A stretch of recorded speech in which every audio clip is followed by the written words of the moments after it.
Malaysia বড়ই অনেক দিন পর পেলাম, তাই তোমাদের জন্য এই ভিডিওটা। বড়ইগুলো বেছে বেছে এই বড়ইটা ভালো হচ্ছে না, আরও কিছু বেছে নে, এটা ভালো আছে।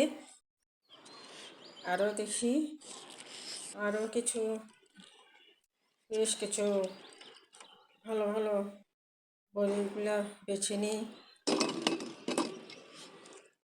যেহেতু অনেক দিন পর বড়ই খাবো, তাই একটু বেশি করে ভালো ভালো বড়ইগুলো বেছে নিচ্ছি।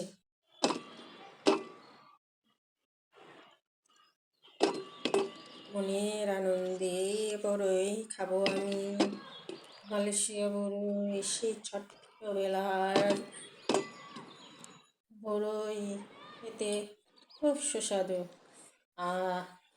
মনে শান্তিতে আমি বড়ই খেলাম। সে ছোট্টবেলায় স্কুল জীবনে খেয়েছি, এতদিন কোথাও পাইনি। হঠাৎ গতকাল বড়ইগুলো খুঁজে পাওয়া গেল।